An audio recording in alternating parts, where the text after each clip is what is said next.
1161. Suara Damar terdengar sangat dingin, mengisyaratkan bahwa saat ini dia sedang benar-benar marah. Hidup dan mati Wendy semakin tampak tidak pasti. Dalam kecemasan Damar, bisa-bisanya wanita itu justru mengancamnya. Jika bukan karena beberapa alasan, Damar sudah muak dan ingin segera menghabisi wanita itu. Pertama, wanita ini bukanlah penyebab Wendy melompat ke dalam Hurricane Canyon, melainkan orang-orang dari Hades Palace. Dia bahkan turut membantu untuk mencegat para penguasa Hades Palace. Selain itu, dia juga memiliki hubungan keluarga dengan Nona Kat, maka Damar harus menahan emosinya. Jika wanita ini kembali melompat ke dalam ngarai, tampaknya dia sudah tidak akan menahannya lagi meski hanya sekejap. Dia bagaikan berada di ujung panah antara hidup dan mati, seluruh chi di tubuhnya sudah habis. Dia juga mengalami luka yang begitu kalah akibat pertarungan dengan seekor binatang buas. Beberapa saat kemudian, wanita itu terlempar keluar dari perlindungan chi milik Damar. Tubuhnya sontak terguling-guling karena hembusan angin yang terlalu kuat. Dia mencoba sekuat tenaga untuk menahan, tetapi kondisinya kali ini akan membuatnya tidak bisa bertahan untuk waktu yang terlalu lama. Ketika chi-nya sudah terlalu lelah, dia akan terperangkap oleh angin dan terhempas ke sana dan kemari hingga hancur berkeping-keping di dasar ngarai. Wanita itu mulai merasa panik. Dia terlihat malu ketika mengajukan tawarannya. "Tolong bantu aku akan memberitahu semuanya padamu." Damar terkekeh mendengar perkataannya. Dia hanya melirik sebelum mengulurkan salah satu tangannya. Wanita itu menarik napas yang dalam dan panjang. Kemudian menyeka ujung bibirnya yang terluka sebelum menatap Damar. Pada waktu yang sama, Damar baru dapat benar-benar melihat penampilan wanita itu dengan jelas, menyadari bahwa wanita itu memang mirip dengan Nona Kat. "Wendy belum mati," ucap wanita itu secara tiba-tiba. Hah, Damar dapat merasakan kegembiraan pada lubuk hatinya begitu mendengarnya. Selama Wendy tetap baik-baik saja, masalah lainnya akan terasa lebih ringan. "Di mana dia sekarang?" Damar bertanya lagi. "Aku melihatnya melompat ke Hurricane Canyon, lalu merasa bersemangat untuk mengikutinya. Aku tahu seberapa pentingnya dia bagi suku Hades. Jika sampai dia mati karena aku, suku Hades tentu tidak akan membiarkanku atau orang-orang di sekitarku untuk bisa hidup tenang."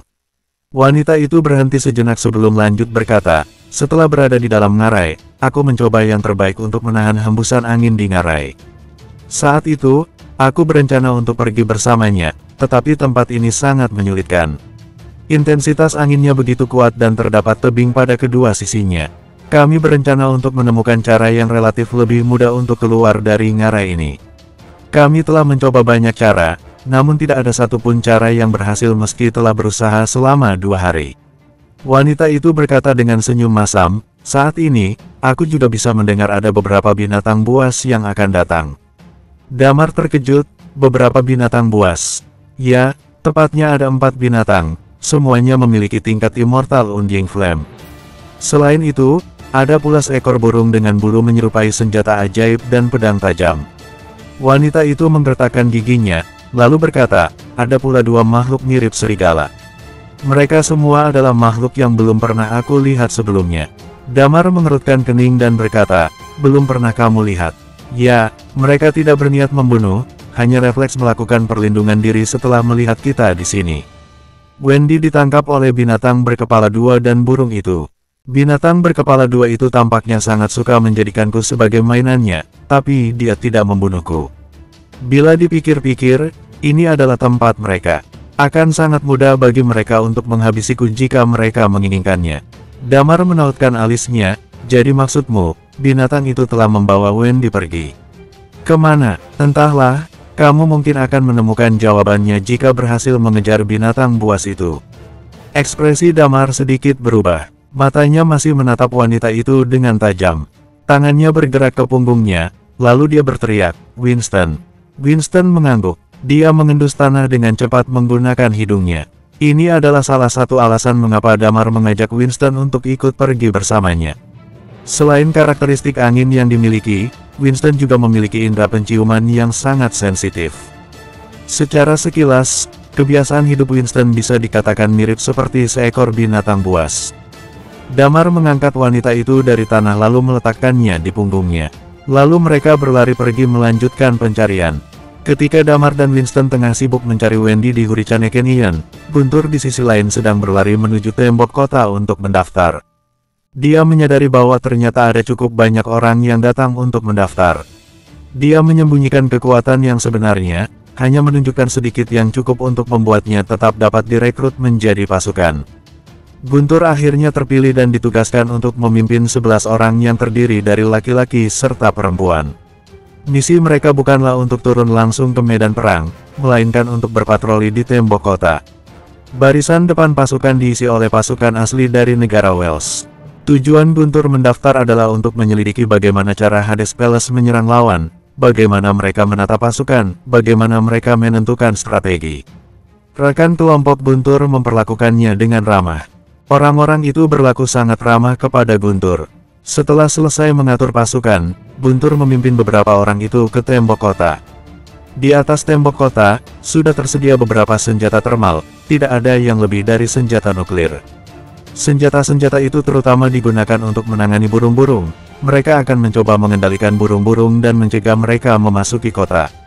Setelah berdiri di tembok kota selama beberapa saat, mata Guntur sedikit menyipit. Dia mendapati garis abu-abu yang muncul di cakrawala kejauhan. Dia juga dapat merasakan tanah di sekitarnya yang mulai bergetar.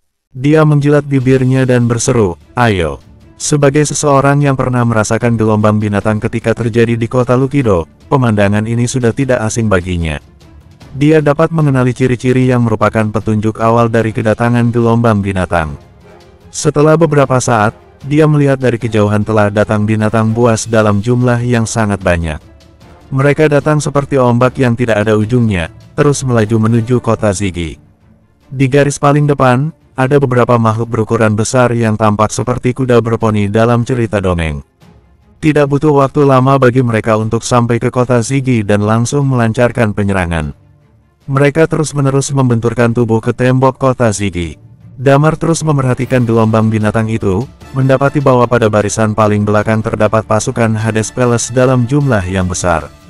Mereka bergerak tanpa tergesa-gesa, seolah sengaja ingin membiarkan binatang buas saja yang bergerak untuk menghancurkan kota ini. Rekan satu tim Guntur merasa sedikit ketakutan setelah melihatnya. Guntur menyentuh dagunya sambil mencoba memikirkan sesuatu. "Kapten, apakah kamu tidak takut?" tanya seorang wanita yang berdiri di belakang Guntur. Kekhawatiran dapat terdengar jelas dari suaranya. "Aku pernah dengar bahwa mereka bertindak sangat kejam dalam peperangan. Semua orang yang berpartisipasi tidak akan luput dari pembantaian mereka." "Apa yang kamu takutkan?" tanggap Guntur sambil tersenyum santai. "Selama ada aku di sini, mereka tidak akan bisa menghancurkan kota ini." Beberapa orang yang mendengar perkataan Guntur langsung berpikir bahwa dia pandai membual. Bahkan seorang ahli bela diri Eternal Undying Flame pun belum tentu berani mengatakan ucapan seberat itu. Meskipun negara Wales adalah negara yang kuat, tetap saja akan sulit untuk menghadapi serangan ini tanpa bantuan. Mereka hanya tahu bahwa Guntur adalah seseorang dengan tingkat Undying Flame biasa. Meskipun Guntur jauh lebih kuat dari mereka, tetapi dia terlalu menyombongkan diri jika berani berucap seperti itu. Guntur tidak peduli apakah ada yang mempercayai ucapannya atau tidak.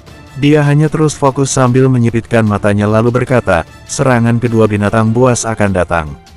Betul saja. Burung yang tak terhitung jumlahnya mulai bermunculan dan berbaris di langit. Guntur tidak habis pikir dengan jumlah burung yang dia lihat, bagaimana bisa ada begitu banyak. Kota Ziggy berada di dekat Gunung Burhan yang menjadi tempat tinggal banyak burung dan binatang buas. Seseorang menjawab di samping Guntur. Boom, boom, boom. Tembok kota tidak henti-hentinya bergetar sambil menimbulkan suara tubrukan. Dari pihak kota Ziggy, tampak telah disediakan keterampilan tempur tak berawak dan ratusan Purple Ghost yang terbang ke udara pada saat yang bersamaan. Bersambung, 1162. Boom, boom, boom. Ada semburan asap seperti jamur yang melambung tinggi di udara, diiringi dengan banyak burung berjatuhan karena mati. "Tembak, tembak, habisi mereka semua," teriak komandan dari tembok kota.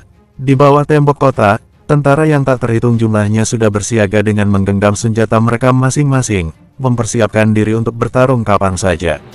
Ada banyak burung yang berhasil ditembak jatuh, namun ada pula sebagian besar burung yang berhasil sampai ke kota Ziggy. Sesampainya di kota Ziggy, burung-burung itu mulai menyerang gedung-gedung dan orang-orang tanpa pandang bulu. Ekspresi Damar seketika berubah. Sebelumnya dia selalu merasa bahwa gelombang binatang kota Lukido adalah hal kecil yang tidak terlalu berbahaya. Meskipun pada serangan gelombang binatang waktu itu juga terdapat burung, tetapi jumlahnya jauh lebih sedikit dari yang sekarang. Kekuatan dari persenjataan kota Lukido kala itu telah berhasil menghentikan burung-burung itu untuk masuk ke kota Lukido. Tetapi saat ini, jumlah burung yang dikerahkan terlalu besar. Ketika mereka sudah mendekati kota dan menyerang, maka segalanya menjadi kacau. "Pergi dan beri bantuan untuk kota," teriak komandan dengan keras. Guntur juga dapat merasakannya, dia berseru kepada kelompoknya, "Ikutlah denganku." Mereka berlari bersama-sama untuk membantu beberapa titik di kota. Musnahkan mereka. Ketika perang telah pecah, Guntur tidak memiliki waktu untuk memikirkan hal lain. Dia terus mencoba menghancurkan satu demi satu burung, tetapi dia menyadari sebuah masalah. Tampaknya, dia tidak bisa membunuh burung-burung itu. Dalam waktu singkat, dia dapat melihat telah banyak orang biasa yang tidak ikut peperangan telah tergeletak jatuh di antara bersama genangan darah. Dia melihat banyak rumah dan keluarga yang hancur dan terbunuh. Akibat serangan burung-burung yang bisa disetarakan dengan serangan Half Undying Flame, sebuah kota yang semula utuh telah berubah menjadi luluh lantak hanya dalam waktu beberapa saat. Guntur tumbuh di dunia yang damai. Itulah mengapa dia merasa buruk ketika melihat segala macam kegelapan dan hal buruk yang terjadi di sini. Guntur dapat mendengar jeritan dari orang-orang yang sudah tak terhitung jumlahnya. Tatapan para penduduk kota NJ dipenuhi ketakutan, sama seperti ketika Ghost menyerbu kota mereka dalam skala besar untuk pertama kalinya. Tombak panjang dalam genggamannya tidak tahu berapa banyak binatang buas yang telah berhasil ditikam. Dia hanya fokus pada keselamatan anggota kelompoknya, meskipun nyatanya ada banyak sekali orang yang telah tewas di tempat itu. Saat senja tiba, ada suara yang datang dan menyebar ke seluruh kota. "Maraka, anggap saja ini hanya sebagai hidangan pembuka. Sekarang aku akan memberikanmu dua pilihan, yaitu menyerah atau mati. Jika kamu memutuskan untuk tetap bersikeras melawan, kamu hanya akan bertemu dengan maut, dan aku sendiri yang akan memastikan kematianmu. Di samping itu, pasti banyak berjatuhan pula korban dari pihak kota Ziggy." "Hahaha, itu Azur. Kami di sini tidak akan pernah membiarkan negara Wales menyerah begitu saja. Negara Wales telah didirikan dengan kekuatan militer yang hebat, kami juga tidak takut dengan maut. Jika kalian ingin bertarung, kami akan menyanggupinya. Berjuang sampai titik darah penghabisan. Berjuang sampai akhir." Teriakan itu tak henti-hentinya bergema. Guntur masih duduk di atap sebuah bangunan dalam kota. Di sampingnya, ada rekan-rekan satu kelompoknya yang tampak bersemangat sambil berteriak keras. Mereka sebenarnya takut dengan maut, tetapi mereka memiliki rasa cinta kepada negara yang sangat tinggi. Guntur melihat mereka sambil tersenyum, matanya menjadi lebih tegas seolah-olah baru saja mengambil sebuah keputusan. Pada saat itu, suara Azur terus bergema, "Tujuanku adalah untuk menaklukkan kalian. Melalui negara Wales untuk menuju kota Phoenix, lalu mengambil tulang naga dan tulang Phoenix. Kudengar kalian juga bermaksud untuk menghalangiku. Nikmatilah hari kalian selagi masih bisa melakukannya. Karena besok, aku pastikan kalian akan menemui hari terakhir kalian." Guntur merasa geram mendengar ucapannya, tatapannya semakin tajam bak seorang pembunuh. Memasuki malam hari, suara serangan binatang buas terhadap tembok kota tidak kunjung melemah atau bahkan mereda. Membuat seluruh orang di kota Ziggy tidak berani untuk menutup mata, begitu pula dengan para pasukan di tembok kota yang terus berjaga sepanjang malam. Kening Guntur semakin berkerut memikirkan sesuatu. Dia mungkin sudah semakin mengerti tentang strategi perang dan pengepungan yang digunakan Hades Palace. Mereka memanfaatkan gelombang binatang untuk melakukan penyerangan. Hal ini ditujukan untuk menghabiskan kesabaran dan melelahkan stamina pasukan yang harus berjaga dari siang hingga malam. Kemudian setelah mereka bangkit kembali, ahli bela diri Hades Palace yang akan turun tangan melakukan penembakan, membunuh pemimpin lawan, dan menerobos pertahanan kota. Guntur khawatir jika mental para pasukan akan terpengaruh, maka kehancuran kota ini akan menjadi sesuatu yang sangat mungkin untuk segera terjadi. Neneknya masih harus pergi ke selatan menuju kota Phoenix. "Tuan menyuruhmu untuk bergerak maju. Kuil Nerakayama, kan?" Guntur menyentuh dagunya, lalu lanjut berkata dengan tatapan dinginnya. "Aku akan tunjukkan padamu, tentang apa yang dimaksud dengan satu orang untuk satu kota. Dia naik sendiri ke tembok kota, Qi yang dimilikinya seakan melintasi tembok kota. Terdapat binatang buas yang sudah banyak berkerumun di bawah tembok kota. Kemudian karakteristik wabah menyebar. Partisipasi guntur dalam peperangan antara kota Ziggy dan Hades Palace adalah sesuatu yang berada di luar dugaan Damar. Saat ini, Damar masih terus bergerak maju ke dalam ngarai hingga sekitar 1 jam. Pupil mata Damar tiba-tiba mengecil, dia mendapati ada bangunan mirip sebuah kastil yang berada di dalam ngarai. Yang membuat Damar tercengang adalah ada cahaya yang mampu menerobos sampai ke tempat itu. Dari kejauhan dapat terlihat bahwa bangunan itu dibuat dari bahan yang berasal dari Hurricane Canyon, sehingga secara alami dapat bertahan di tengah angin sekencang ini.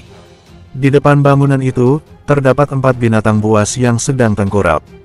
Binatang itu adalah binatang berkepala 2, ada pula 2 ekor serigala putih yang memiliki tanduk rangkap sehingga lebih mirip seperti seekor sapi.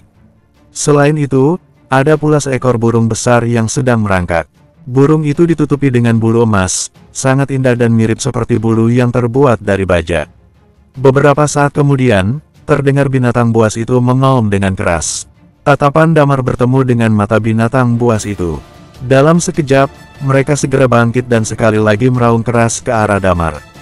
Menyaksikan hal ini, Winston ikut mendekatkan tubuhnya ke tanah dan meraung balik kepada binatang buas. Damar menoleh kepada wanita di belakangnya dan berkata, "Apakah itu binatang buas yang dimaksud?" "Ya," kata wanita itu. "Sekarang seharusnya Qi milikmu telah kembali pulih, bukan? Segera cari tempat untuk menyembunyikan dirimu." Ada sedikit seringai yang terdapat pada bibir Damar. Saudara Nonaka tidak banyak bicara, hanya mengangguk lalu melompat dari punggung Damar. Ada tatapan mengerikan yang muncul pada mata Damar ketika sedang mengamati bangunan itu. Tepat ketika dia hendak mengeluarkan Dragon Sword untuk menikam keempat binatang buas itu, tiba-tiba dia tertegun ketika merasakan ada sesuatu yang tidak benar. Tubuhnya seakan memaku dan tidak bisa mengeluarkan Dragon Sword yang sejak awal telah tersemat di punggungnya. Dalam kebingungan, dia melihat ke samping yang membuatnya seketika tercengang. Dia tidak menyadari sejak kapan ada seorang pria parubaya yang telah menatapnya sambil tersenyum. Yang membuat Damar merasa aneh adalah Damar tidak bisa merasakan Qi apapun dari sosok pria itu.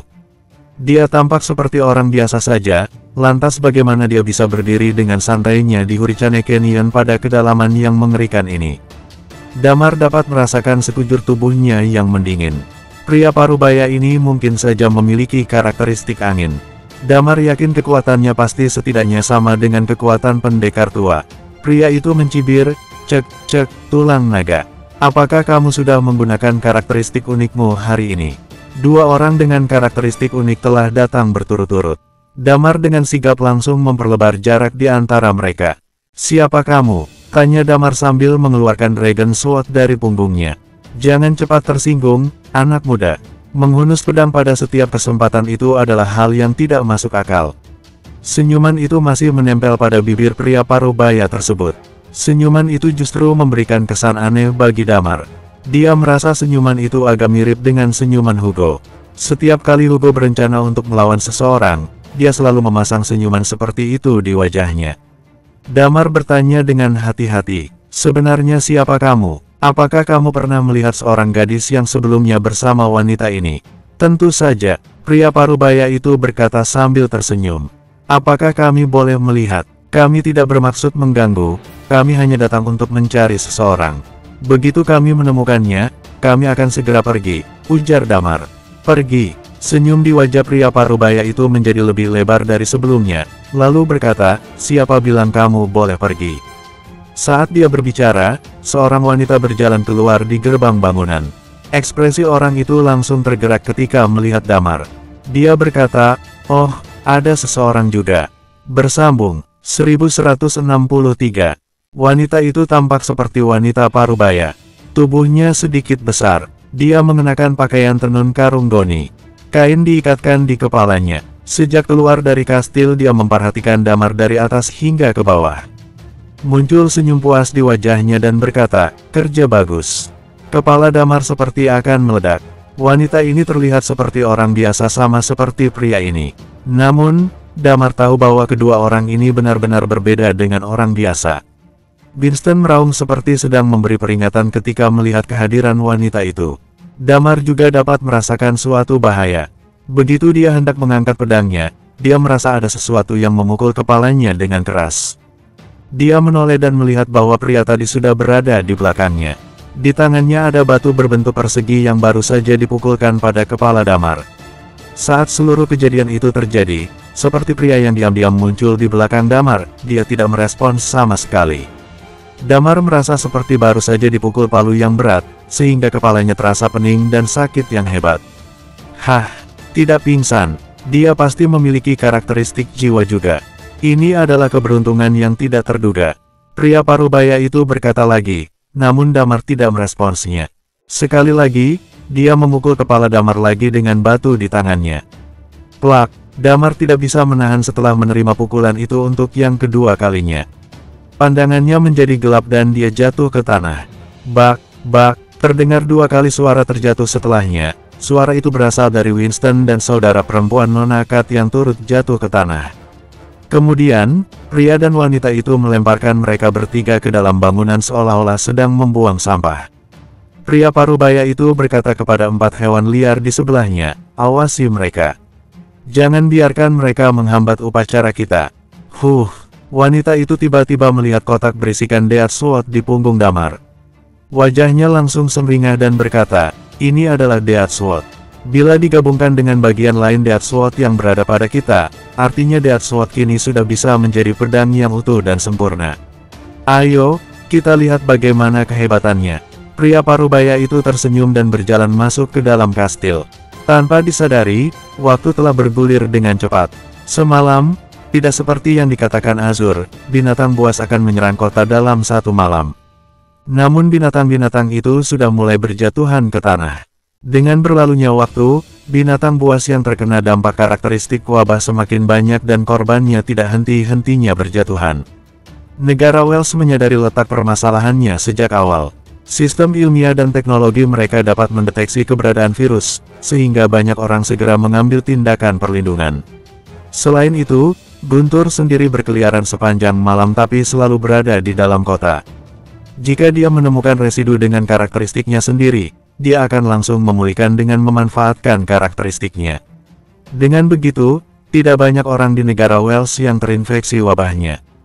Berbeda dengan kerumunan binatang buas berukuran besar yang kini banyak tergeletak tak bernyawa di atas tanah. Saat fajar, sejumlah besar binatang buas yang sudah mati seakan sedang menyelimuti tanah di pinggiran seluruh negara Wales. Beberapa mati secara langsung, beberapa mengalami sekarat dahulu sebelum akhirnya mati. Ini adalah karakteristik wabah yang dimiliki Guntur. Di bawah serbuan binatang buas, dia bisa menjaga satu kota sendirian. Itu bukan hanya sekedar ucapan belaka saja. Sebelumnya di kota bulan, dia mengandalkan kekuatannya sendiri untuk membuat seluruh kota bulan menjadi panik. Sedangkan pasukan Hades Palace telah dilengkapi perlindungan. Pada malam hari, beberapa dari mereka memerintahkan binatang buas untuk terus menyerang kota.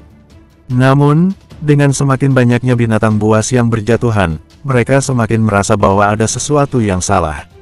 Azur adalah pria yang berpengalaman. Selama periode ini, dia menyerang kota dengan binatang buas. Kota-kota itu menggunakan senjata biokimia untuk menyeimbangkan binatang buas. Ini bukan sekali atau 2 kali. Namun di masa lalu, kebanyakan dari mereka hanya bisa menargetkan binatang buas di bawah tingkat puncak, karena sebagian besar binatang buas yang memiliki level di atas tingkat puncak bisa melawan.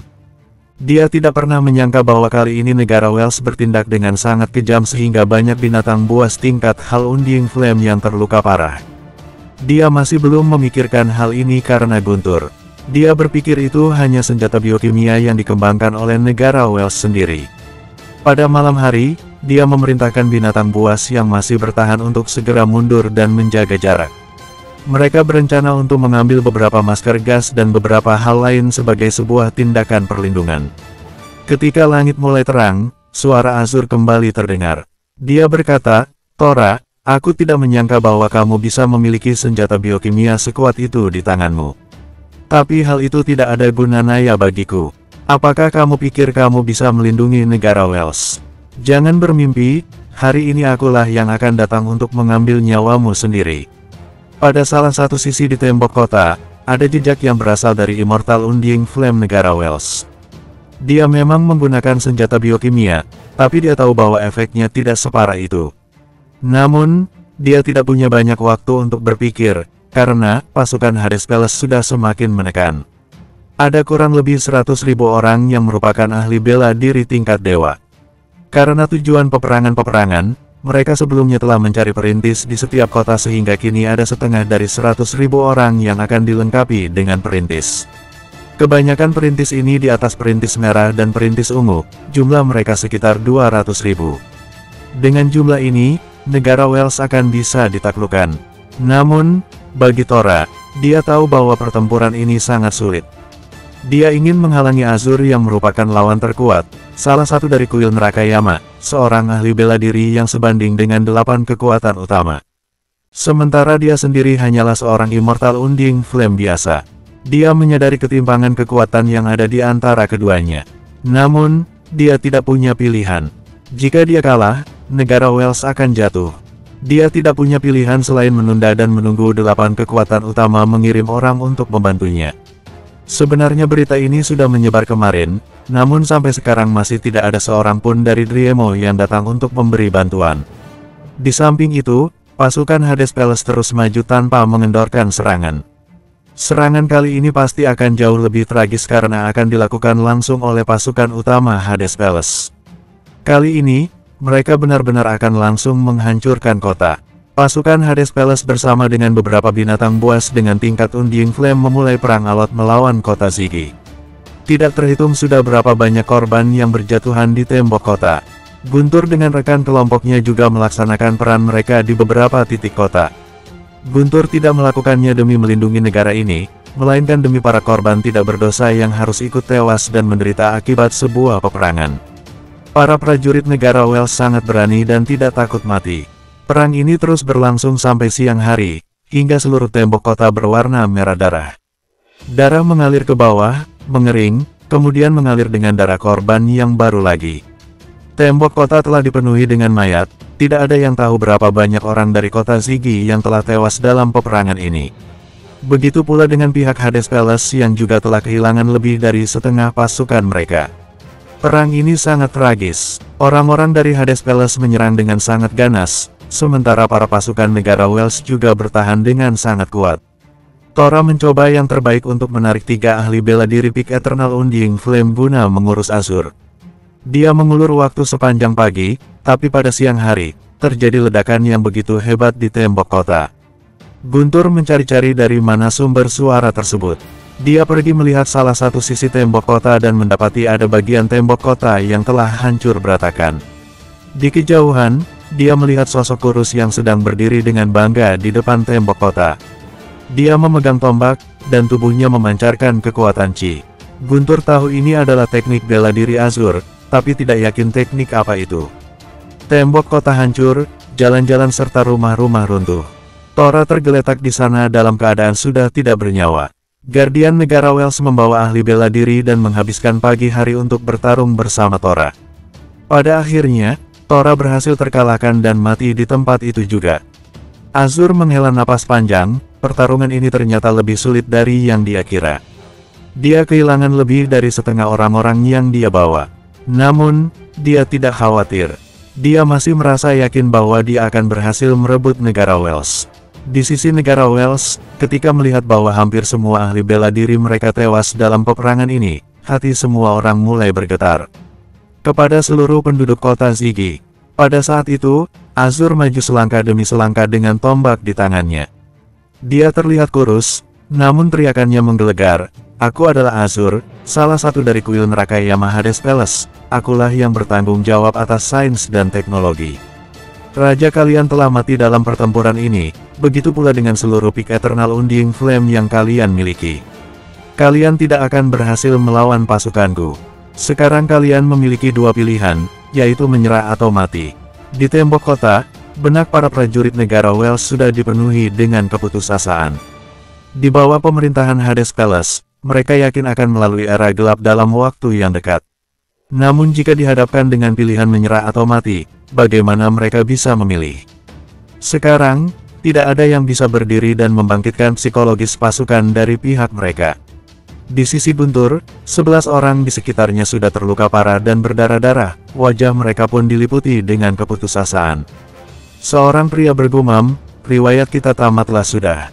Banyak orang yang menghela napas panjang dan berat, merasa terpojokkan oleh kenyataan yang berada di depan mata.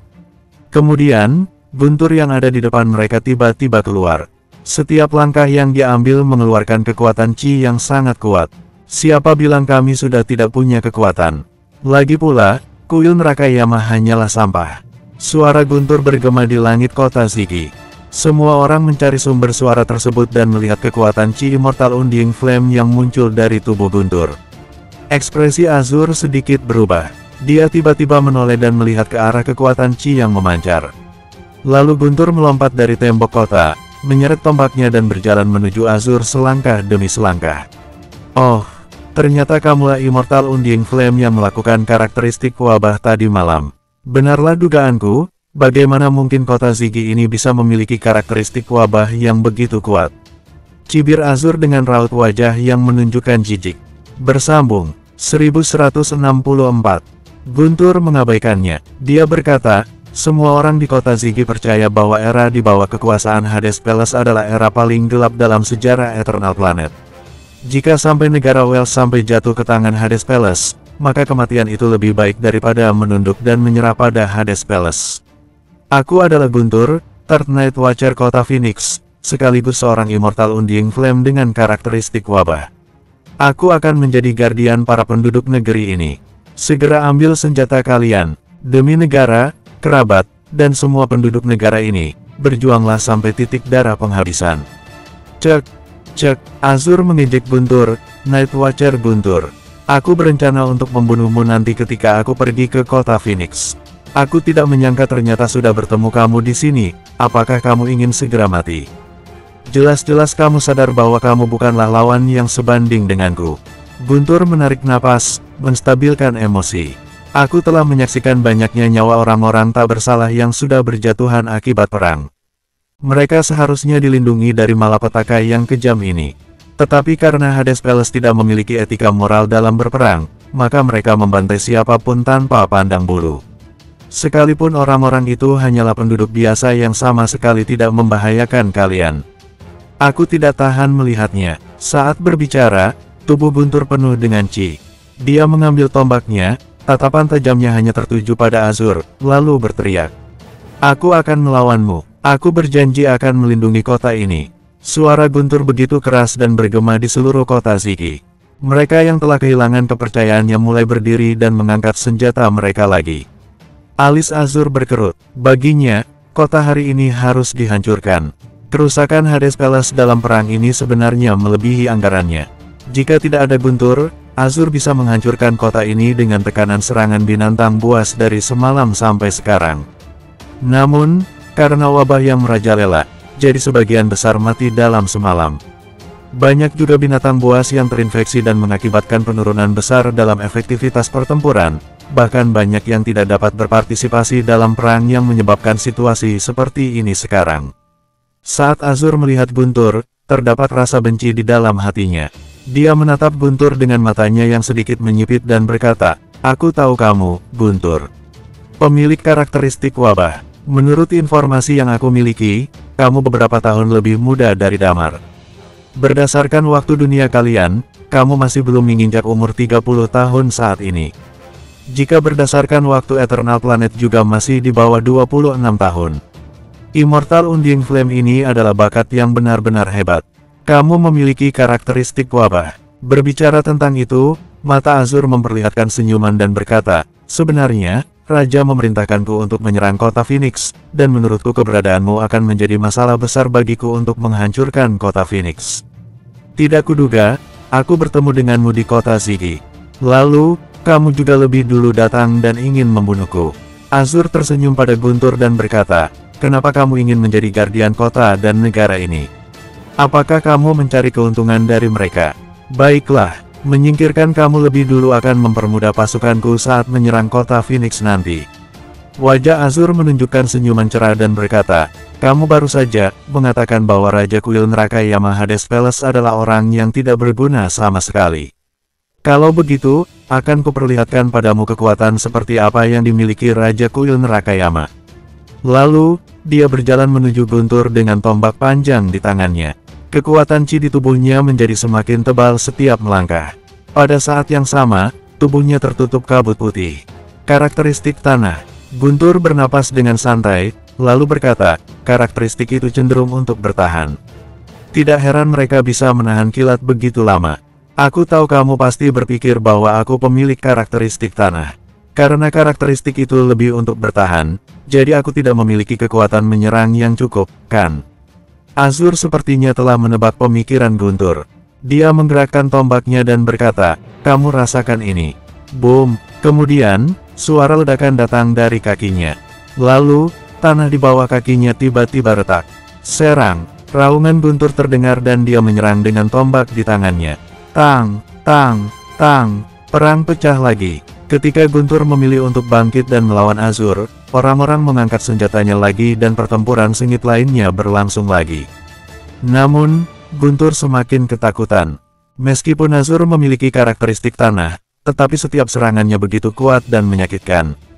Tombak di tangannya bersatu dan kekuatan Qi-nya terpancar dari tubuhnya.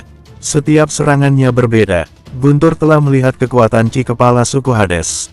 Dia merasa bahwa seni bela diri Azur mirip dengan kekuatan Qi Bena, tapi ternyata sangat berbeda. Saat ini, Guntur juga penuh dengan Qi. Damar adalah orang yang sering menentang, sedangkan Guntur tidak seperti itu. Dari tingkat puncak sampai menembus tingkat dewa, sejauh ini jurus tombak naga yang dia kuasai adalah gerakan Ampu Warcher. Kenaikannya tidak lebih lambat dari Damar. Dia adalah Damar seorang Night Watcher Zero. Di masa itu, dia juga melompati tantangan lagi dan lagi. Mereka bertempur jauh-jauh dari dalam kota hingga luar kota. Karakteristik wabah di tubuh Guntur benar-benar meledak. Bagaimanapun, dia telah mencapai Immortal Undying Flame. Karakteristik Azur cenderung bertahan yang hanya berdampak kecil. Karakteristik Guntur ditargetkan pada bagian dalam tubuh. Selama kamu bernapas, pasti akan mendapatkan efek dari karakteristik. Oleh karena itu, dalam level karakteristik, Guntur memiliki keunggulan tertentu. Namun, keuntungan itu terlalu kecil untuk Immortal Undying Flame. Ketika keduanya bertabrakan, Guntur mulai jatuh ke dalam posisi yang lebih rendah. Guntur bahkan merasa orang ini lebih baik dari Bena. Takutnya dalam hal kekuatan, Damar yang sekarang bahkan akan menderita kerugian besar. Meskipun Guntur tidak bisa mengalahkannya, tapi mulutnya tidak diam saja. Setiap kali menyerang, dia mengatai Azur. Ini perwakilan kuil Nerakayama Hades Palace. Coba tunjukkan kekuatanmu sepenuhnya. Aku sudah hidup selama bertahun-tahun untuk mencapai level ini. Jika aku seumuran dengan dirimu, aku bisa membunuhmu dengan mudah. Mulutnya tidak berhenti bicara. Azur menatapnya dengan begitu kesal. Bagaimanapun, Guntur sudah berada di tingkat Immortal Undying Flame. Lalu, yang paling mengejutkan Azur adalah pengalaman bertempur Guntur yang begitu banyak. Dia selalu melakukan hal yang benar pada waktu yang tepat. Pada saat itu, Azur menemukan bahwa dia tidak bisa menghabisi Guntur. Selain itu, dia begitu kesal karena Guntur yang tidak bisa berhenti bicara.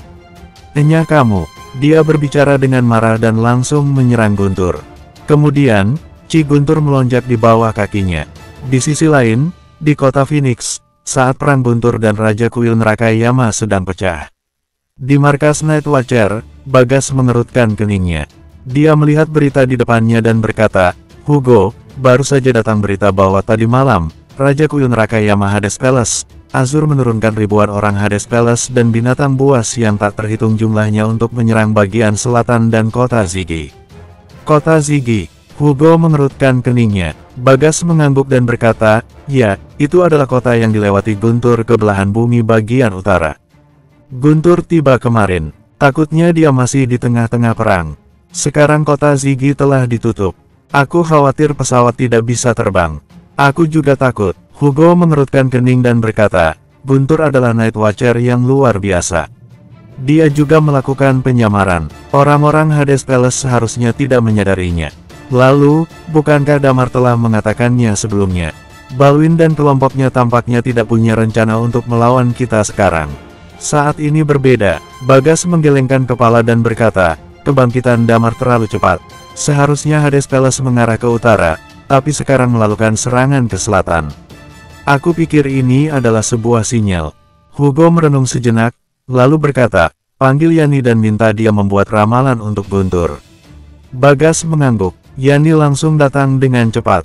Setelah dia masuk ke ruangan, dia berkata dengan sedikit senyuman di wajahnya, Hugo, aku sudah meramal Guntur.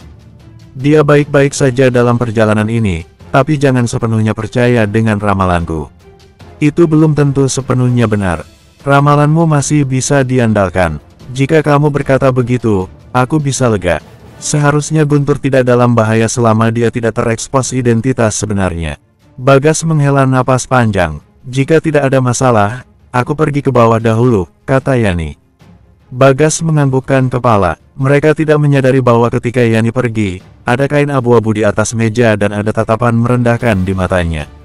Mereka juga tidak menyadari bahwa kain di atas meja tampak sedikit bergetar. Mereka juga tidak menyadari bahwa ujung bibir Yani di belakang cadarnya memiliki senyuman yang aneh. Bersambung 1165. Di bawah Hurricane Canyon, angin kencang terus bertiup. Jauh di dalam ngarai, ada kegelapan. Di dalam kegelapan ini, ada sebuah kastil. Kastil tersebut tidak terlalu besar. Di dalamnya ada lampu untuk menerangi seluruh kastil dan bagian depan kastil. Selain itu, di sana juga terdapat 4 binatang buas. Berbeda dari sebelumnya, keempat binatang buas ini terus melompat seolah-olah sedang bermain. Jika diperhatikan, ada sosok seseorang yang sedang dipermainkan oleh cakar dan mulut mereka. Mereka tampaknya menganggap orang ini sebagai bola dan mempermainkannya bersama-sama. Jika melihatnya lagi lebih jelas, bisa terlihat bahwa pria itu persis seperti Damar. Iya, setelah Damar pingsan, dia ditinggalkan di sudut gerbang kastil oleh pria dan wanita itu. Lalu, dia ditangkap oleh keempat binatang buas itu dan melemparkannya kemana-mana seperti bola. Tentu saja, Damar yang sudah tidak sadarkan diri tidak tahu semua ini. Di dalam kastil ada sebuah ruangan di mana 2 sosok orang duduk bersila. 2 orang itu ada seorang pria dan wanita. Wanita ini adalah Wendy.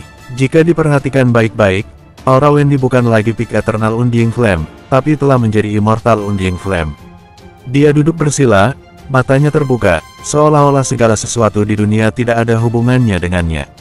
Di sebelahnya, ada seorang anak yang tampak berusia 4 atau 5 tahun.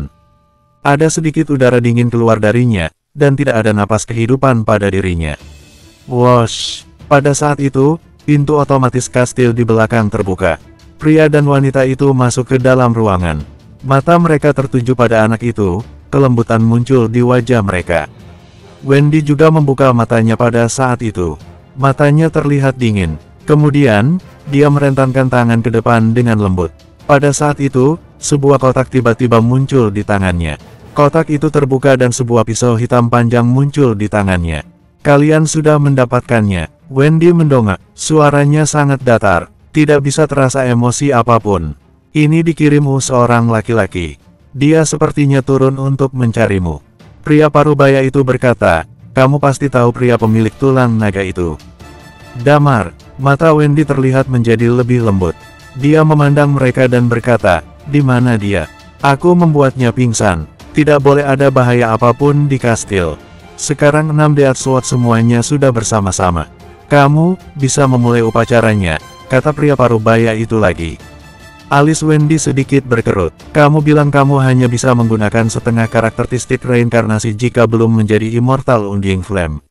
Sekarang kami berdua membantumu berhasil menembus Immortal Undying Flame, dan sudah mengumpulkan Death Sword untukmu.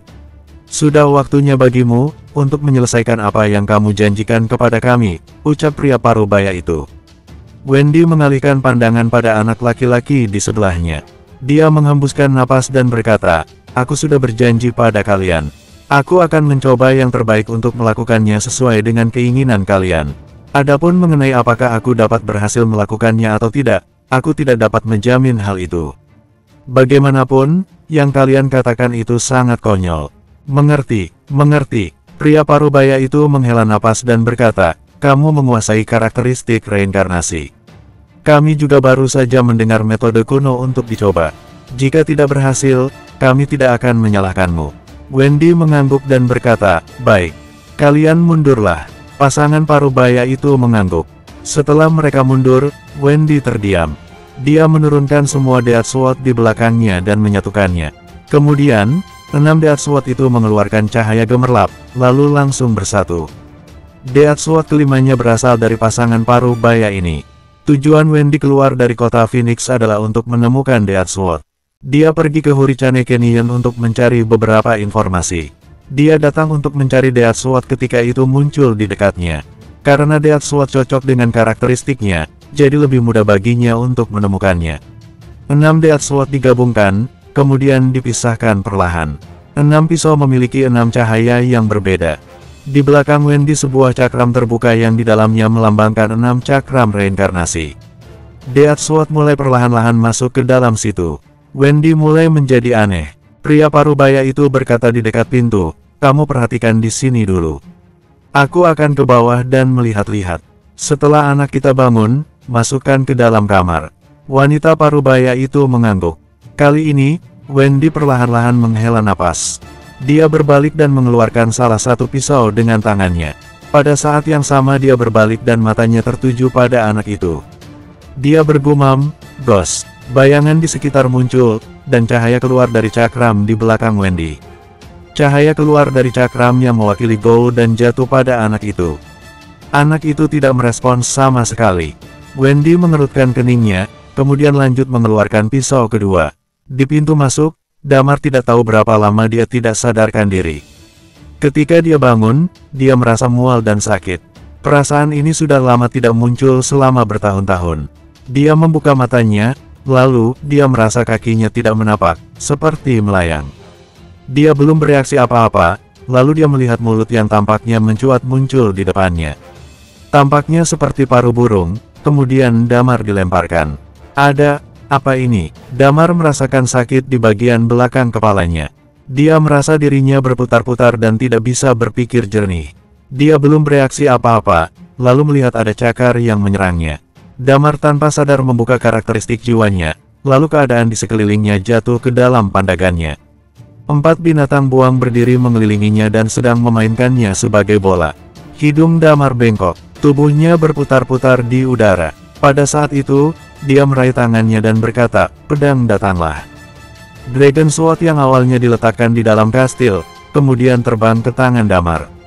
Kekuatan Chi yang mengerikan dan keinginan membunuhnya bangkit dalam sekejap. Keempat binatang buas itu membuat teriakan aneh, dan kemudian melarikan diri ke berbagai arah. Hanya sedikit orang yang tahu teknik bela diri itu. Pada saat itu, terdengar suara yang bergema di telinga Damar dari dalam kastil. Damar berbalik, dia memeriksa seluruh tubuhnya dengan baik-baik. Dia tidak terlalu terluka kecuali sedikit pusing dan sakit kepala. Matanya jatuh pada pria parubaya dan berkata dengan dingin, "Siapa kamu? Apa yang kamu mau? Serahkan Wendy padaku." "Tenang saja, dia baik-baik saja sekarang. Aku juga membantunya menembus Immortal Undying Flame. Baginya itu adalah pencapaian besar. Aku hanya membutuhkannya untuk membantuku." Pria parubaya itu berbicara sambil tersenyum. Lalu, pria parubaya itu duduk di ambang pintu dan berkata, "Kamu bertanya siapa aku? Aku dapat memberitahumu. Bagaimanapun juga, upacara ini akan memakan waktu lama." "Ada rokok?" tanya pria parubaya. Damar mengerutkan kening. Dia membawa rokok di ranselnya. Rokok ini dibawakan untuk Dewan, tapi Dewan tidak merokok kali ini. Jadi, memasukkannya ke dalam ransel Damar. Damar mencari ranselnya, mengambil sebungkus rokok dan menyerahkannya. Pria parubaya itu melihat dengan heran dan berkata, "Oh, aku sudah lama tidak keluar. Sekarang rokoknya sudah menjadi bungkusan seperti ini. Tulisannya juga sudah berubah." Damar terlalu malas untuk menjelaskan kepadanya. "Rokok ini dibawa dari bumi. Tentu saja tulisannya berbeda. Apakah kamu memiliki karakteristik api? Berikan sedikit untukku," kata pria parubaya itu lagi. Damar tidak mengatakan apa-apa, tapi kemudian tubuhnya mengeluarkan magma dan menyalakan rokoknya. Pria parubaya itu menarik napas panjang dan berkata, "Oh, rasanya berbeda." Bersambung 1166. Pria parubaya mengisap sebatang rokok dengan satu isapan panjang. Kemudian dia mengeluarkan asap yang cukup panjang. Asap itu dengan cepat menghilang oleh angin di sekitarnya. "Aku sudah lama berada di ngarai ini." Pria parubaya itu tersenyum dan berkata, Saat itu, aku dikejar oleh seseorang bernama Sun. Aku dan istriku berlindung di sini. Beberapa kali pernah keluar dari sini, kemudian terlalu malas untuk keluar lagi. Aku menghabiskan sebagian besar waktu di dalam kabin. Mereka memiliki hubungan dengan Sun. Hubungannya musuh. Damar berpikir, namun, dia masih tidak tertarik dengan itu. Dia terbatuk dan berkata, "Lalu kenapa? Aku tidak tertarik dengan ceritamu. Aku hanya ingin bertanya kamu ingin Wendy melakukan apa?" "Kamu tenang saja, Wendy tidak ada apa-apa sekarang." Pria parubaya itu berkata, "Aku sudah lama tidak berbagi masa laluku dengan siapapun. Kamu dengarkanlah baik-baik. Setelah kamu mendengarkannya, kamu akan mengerti. Namaku hanya satu kata, Smiley. Istriku yang baru kamu lihat, dia adalah Satli." Senyum muncul di wajah Smiley. Karakternya sama dengan namanya. Ketika Damar pertama kali melihatnya, dia tersenyum. Tiba-tiba, Damar memikirkan nama lain Dewa Mabuk, Happily. Memikirkan hal ini, Damar memiliki perasaan ingin tertawa. Dia tidak tahu kenapa orang-orang ini mengambil sebuah kata untuk dijadikan nama. Sepertinya terjadi seperti itu pada zaman kuno. Sekarang hanya kekuatan sutra yang mempertahankan tradisi ini. Smiley melanjutkan, "Aku seharusnya orang dari ujung era keempat. Namun, karena aku berada di kapsul tidur untuk waktu yang lama, aku tidak tahu kapan sudah era kelima." Damar hanya duduk di samping. Pada saat itu, Smiley lanjut berbicara, "Aku lahir di kota dekat pegunungan Mor. Aku lahir di kalangan Laukas. Kemudian, keluargaku mengirimku ke sekolah ahli bela diri untuk mengubah nasib. Saat itu aku bertemu beberapa teman baik. Selain istriku, ada satu lagi bernama Sun, Arlo, Matli." Ucap Smiley dengan senang. Mendengar ini, tidak tahu mengapa, kepala Damar tiba-tiba seperti akan meledak. Apakah pria ini adalah teman dekatnya Sun? Apakah mereka adalah Sun dan Dewa Mabuk dari era itu? Dari apa yang dia katakan, apakah Dewa Mabuk juga teman dekat Sun? Dia sedikit bingung dengan apa yang terjadi. Haha, Smiley melihat ekspresi Damar. Dia berkata dengan senang, "Sepertinya kamu tahu nama Sun dan Arlo." Benar juga, mereka adalah orang yang sangat beruntung di era kami, pasti mereka cukup terkenal dalam sejarah. Sun memiliki banyak ide sejak dia masih kecil. Dia bertarung dengan tegas dan optimis. Meskipun dia dari keluarga low class, tujuan dari latihan seni bela dirinya bukan untuk mendapatkan penghormatan dan kekayaan, tapi untuk kehidupan yang bahagia dan bebas tidak terkekang. Smiley, Matli, Satli, Happily, mungkin ini adalah takdir. Nama kita saling berhubungan, lalu kita berkumpul dan jadi teman dekat. Masa sekolah adalah masa yang paling kurindukan semasa hidupku. Mata Smiley terlihat sedih. Alis Damar mengerut. Pria itu mengatakan bahwa mereka pernah berteman dekat dengan Sun. Namun, dia dan istrinya melarikan diri jauh-jauh ke sini karena dikejar oleh Sun. Jelas bahwa mereka menjadi bermusuhan. Karena melibatkan masa lalu Sun dan Dewa Mabuk, Damar mulai mendengarkan dengan tenang. Smiley meminta Damar untuk membantu menyalakan rokok lagi dan melanjutkan berbicara, "Kemampuan kami sangat bagus. Meskipun kami kekurangan sumber daya, tapi progres kami tidak lebih lambat dari orang-orang keluarga high class. Sun dan Arlo sangat cepat dan tidak ada tandingannya. Mereka telah menjadi ahli bela diri tingkat puncak dalam 2 tahun, dan menjadi ahli bela diri tingkat dewa dalam 5 tahun. Mereka memiliki jalan yang bagus." Membicarakan ini, wajahnya penuh dengan kerinduan. Lalu, Matli, dia juga sama. Dia adalah gadis pemarah. Dia sangat cantik, kemampuannya juga tidak lebih rendah dari Arlo dan Sun. Smiley menghela napas panjang dan berkata, "Saat itu, Sun dan Arlo suka dengan Matli. Kami semua tahu, tapi tidak ada yang membahasnya.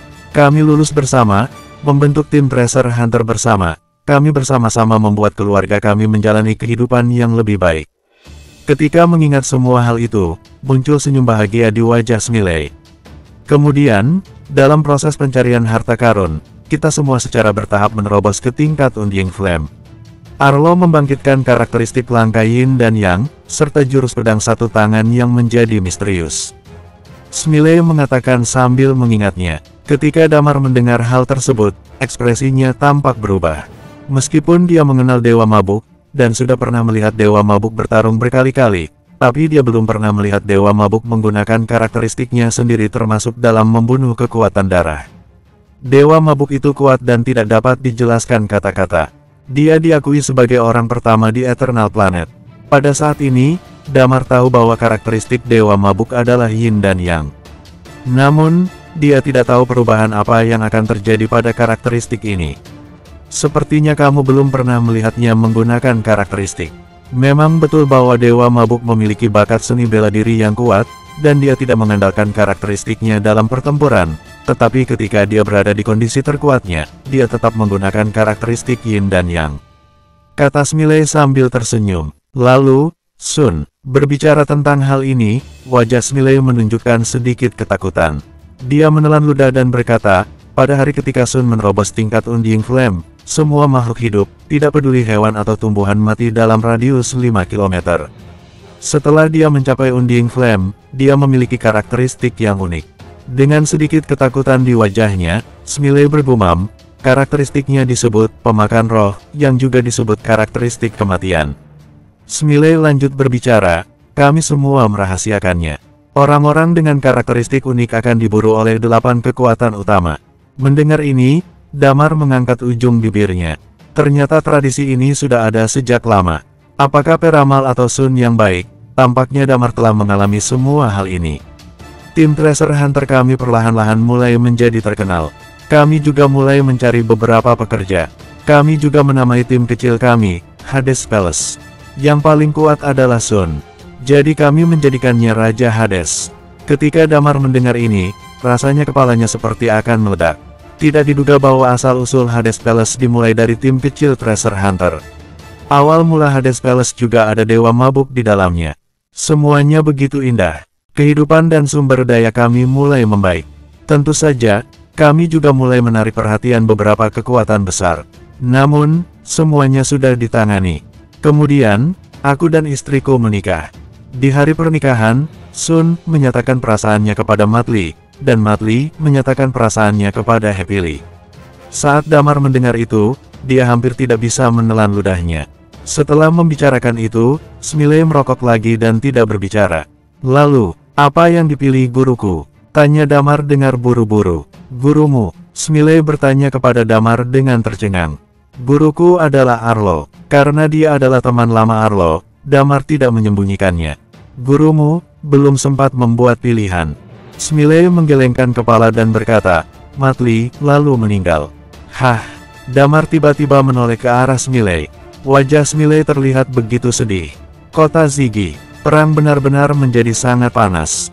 Darah menutupi tembok kota, dan bangunan yang tak terhitung jumlahnya terus-menerus hancur.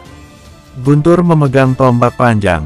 Banyak darah yang terus mengucur di tubuh dan ujung mulutnya. Dia telah bertarung dengan Azur untuk waktu yang lama. Dia benar-benar bukan lawan. Perbedaan teknik bela diri yang terbangun dan tidak terbangun terlalu besar. Guntur melakukan yang terbaik. Dengan ofensif melalui kata-kata hanya bisa menunda. Kesenjangan kekuatan antara dia dan Azur benar-benar nyata. Aku pikir kamu mampu. Azur berbicara dengan menghina sambil melihat Guntur yang berdarah karena dia pukuli. Aku masih bertahan begitu lama. Teknik bela dirimu terbangun tapi masih belum bisa merenggut nyawaku setelah berkelahi begitu lama. Kamu hanyalah sampah. Jika aku mengeluarkan teknik bela diriku, kamu sudah mati dari tadi. Meskipun dia terluka di seluruh tubuh, mulut Guntur tidak berhenti bicara sama sekali. Namun, di dalam hatinya, dia sudah bersiap untuk mati. Atau saat dia memutuskan untuk berdiri, dia tahu bahwa dia akan menyerahkan dirinya di sini. Namun, dia tidak menyesalinya. Dia tidak biasa melihat orang-orang biasa mati dalam perang. Dia juga tidak bisa melihat bajingan Hades Palace itu berbuat angkuh di sana. Dia ingin belajar dari Damar dan menyadari kebenaran dalam pertempuran. Namun, dia tidak menyadarinya. Sayang sekali kekuatanmu tidak sesuai dengan perkataanmu. Azur meningkatkan kekuatannya lagi. Bersambung. 1167. Tang, tang, tang. Ada tubrukan lagi dan lagi. Di atas tembok kota, satu demi satu orang jatuh ke genangan darah. Satu demi satu ghost terus meledak. Di tengah peperangan sengit, banyak orang gemetar ketakutan di kota. Bagaimanapun juga, ada banyak low class di dunia ini. Mereka seperti semut kecil. Setiap serangan kapan saja dapat merenggut nyawa mereka. Tidak ada seorang pun dari resimen Guntur dan Azur yang berani mendekat. Namun, semua orang bisa melihatnya. Guntur terus-menerus berusaha keras. Semakin banyak bekas luka di tubuhnya.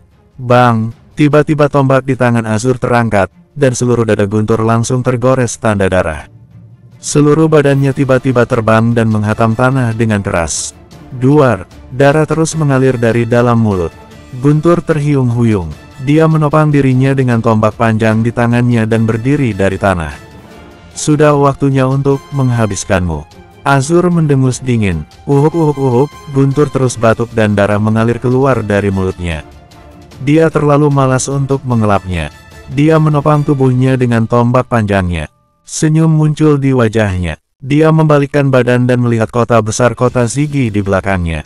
Dia tampak cukup tenang dalam menghadapi hidup dan mati. Damar! Guntur berbisik, masa depan Night Watcher kuserahkan padamu. Aku, mungkin akan mati di tempat ini. Dia bahkan tidak tahu mengapa dirinya melakukannya. Mungkin dia hanya tidak bisa melihat orang-orang biasa mati dalam perang, atau dia memiliki empati ketika dia melihat kota ini, atau mungkin dia ingin mematuhi peraturan Night Watcher dan menghapus kegelapan dunia. Bagaimanapun, dia ikut campur, mengekspos, dan melawan. Namun, dia masih terlalu lemah. Dia ingin belajar dari Damar untuk memahami kebenaran berperang. Namun, bagaimanapun juga, dia tidak memahaminya. Dia melihat Azur di kejauhan. Chi di tubuh Azur tidak berkurang dan alisnya mengerut. Korban dalam perang ini memang agak tidak terduga. Namun bagaimanapun juga, Guntur, yang tetap ada di sini juga memecahkan masalah besar. Keberadaan Guntur akan sangat mengurangi peran binatang buas saat menyerang kota Phoenix. Jika Guntur berhasil menyelesaikan masalah di sini, bisa dikatakan telah menyelesaikan masalah besar. Guntur juga memandang Azur. Dia merasa pandangannya sudah tidak jelas. Luka di tubuhnya terlalu serius. Cuy! Dia melepehkan darah, lalu tertawa. Kamu bahkan masih bisa tertawa sekarang. Azur berkata dengan senyumnya yang dingin, mati kamu. Kemudian, dia bergegas ke arah Guntur. Guntur menarik napas panjang, kemudian dia bahkan semakin tertawa dengan perasaan lega. Jurus, lonjakan kematian. Dia berbisik, dia tahu bahwa dengan kondisi fisiknya saat ini, jika dia menggunakan jurus lonjakan kematian, selanjutnya bahkan jika Azur gagal membunuhnya, kemungkinan besar dia tidak akan selamat. Ada jejak kegilaan di wajahnya. Ketika dia membuka jurus lonjakan kematian, Chi di dalam tubuhnya terus melonjak, tetapi Guntur menahannya dengan pelatihan aura untuk mencegah Chi ini mengalir keluar dari rubuhnya. Chi mengamuk di dalam tubuhnya. Dia batuk darah terus-menerus, dan luka di tubuhnya semakin parah. Dia melirik rekan satu timnya yang sementara dari kejauhan.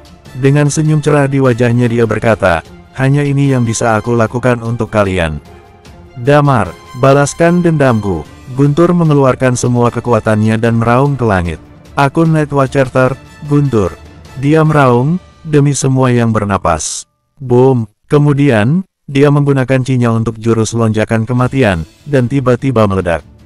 Jurus tombak naga. Guntur meraung. Tombaknya bergerak. Azur merasakan bahayanya. Warna abu-abu muncul di sekujur tubuhnya. Warna abu-abu berubah dengan cepat dan menjadi giok yang berkilau. Boom! Boom! Suara ledakan yang mengerikan terdengar di sini. Tak. Di tengah ledakan itu terdengar seperti giok tersebut pecah. Duar. Kemudian, Azur yang seperti batu giok retak tersebut terpental. Suara ledakan itu terdengar kemana-mana, dan semua orang melihat Guntur tergeletak. Dia bahkan tidak memiliki kekuatan untuk berdiri. Napasnya jadi semakin lemah. Di kejauhan, pakaian Azur terkoyak dan tubuhnya gemetar. Jelas bahwa serangan terakhir Guntur masih menyakitinya. Dia menyeka darah yang ada di sudut mulutnya, lalu memandang Guntur yang tergeletak dan berkata, aku terkejut bisa diserang dengan begitu kuat oleh yang baru saja menembus Immortal Undying Flame. Namun, itu semua bukan apa-apa. Dia mengangkat tombak di tangannya lagi. Dia dengan cepat membunuh Guntur dan menikamnya langsung di belakang lehernya. Guntur sudah tidak memiliki kekuatan untuk berbicara. Dia bergumam dalam hati, Damar, kamu benar-benar harus menerobos. Raja Kuil Neraka Yama benar-benar sangat kuat. Kemudian, dia kehilangan kesadaran. Pernapasannya semakin lemah. Tombak panjang itu langsung menuju leher Guntur. Set, pada saat itu, terlihat ada seseorang yang tiba-tiba melintas. Azur mengerutkan kening dan tiba-tiba melihat ke depan. Lalu, Ekspresi wajahnya berubah. Dia dengan cepat menyingkirkan tombaknya dan berkata, "Raja, mengapa datang ke sini?" Benar, seseorang yang tiba-tiba muncul itu adalah Sun. Dia memegang tombak azur dengan satu tangannya, tapi matanya menatap Guntur dengan penuh ketertarikan, lalu berkata, "Kamu lanjutkan membersihkan kekacauan ini, dan serahkan anak ini padaku." "Apa?" Azur tertegun dan berkata, "Dia baru saja menggunakan cara rahasia. Jika aku tidak melakukannya sekarang, dia pasti akan mati. Anda, jangan khawatir tentang yang lain. Aku akan membawanya pergi dulu. Kamu bersihkan kekacauan di sini dan rebut negara Wells. Rekrut personel baru dan serang kota Phoenix." Sun tersenyum, kemudian kabut hitam keluar dari tubuhnya dan menyelimuti Guntur. Ketika kabut hitam menghilang, Sun dan Guntur sudah tidak ada di tempat. Damar tidak tahu apa-apa tentang masalah di bagian selatan Hades Palace. Pada saat itu, dia sedang duduk di depan kastil dan Melhat Smiley yang ada di depannya sedang menceritakan rahasia ribuan tahun yang lalu. Mati-mati, kepala Damar serasa mati rasa. Seorang wanita yang disukai Sun dan Dewa Mabuk. Damar merasa bahwa tidak ada orang yang berani menyentuhnya di Eternal Planet. Namun, dia tiba-tiba mati.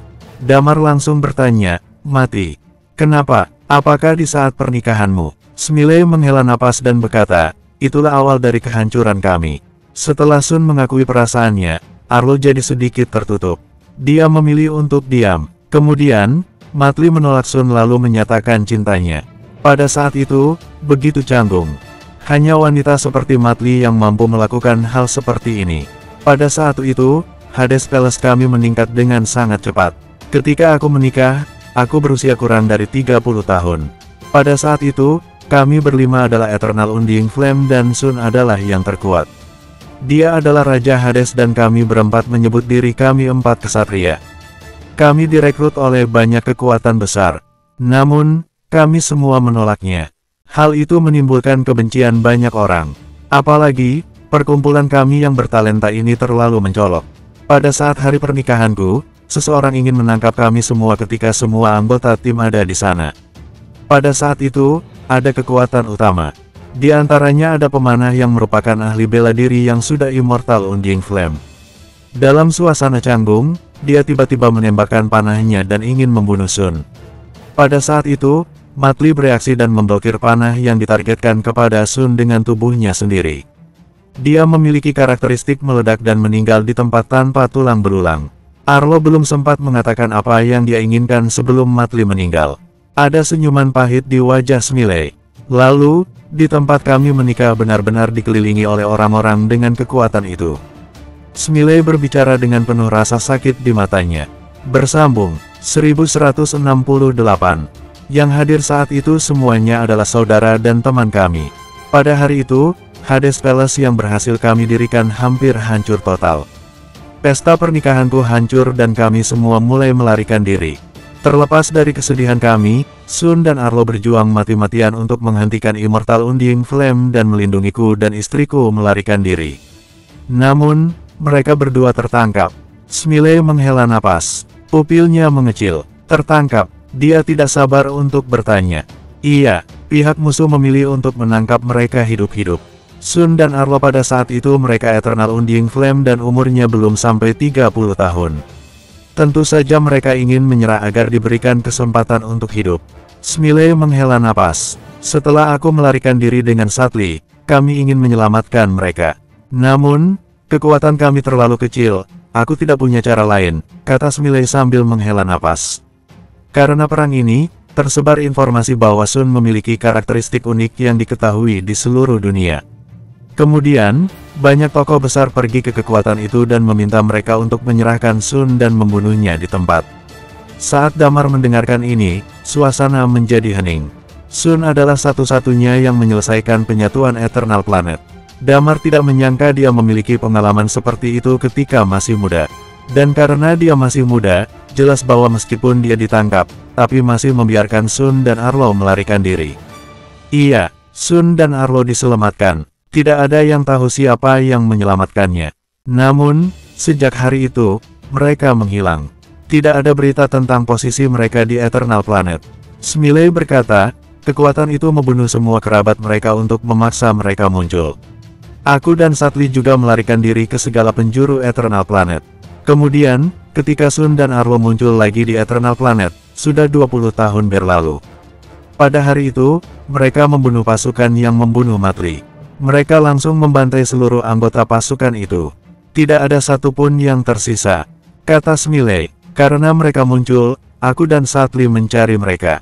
Namun, aku menemukan bahwa Arlo masih tetap sama, tapi Sun sudah sangat berubah. Smiley menghela napas dan berkata, mungkin itu pengaruh karakteristik, atau karena terlalu banyaknya kerabat yang meninggal. Pada saat itu, dia sangat memiliki dendam di hatinya. Aku bertanya kemana saja mereka pergi selama bertahun-tahun. Namun, tak satu pun dari mereka yang menjelaskan. Tidak ada yang tahu satupun di dunia ini kecuali mereka. Smiley menghela napas. Setelah itu, Sun ingin membentuk Hades Palace lagi. Namun, temperamennya sudah sangat berubah. Pada saat itu, dia sangat kuat. Dia ingin menguasai dunia. Dia mengajak aku dan istriku untuk bertarung dengannya. Aku dan istriku telah melarikan diri selama bertahun-tahun. Kami hanya ingin aman, jadi kami menolak. Arlo juga sama. Dia berlatih seni bela diri untuk kebebasan dirinya dan tidak berniat menguasai dunia.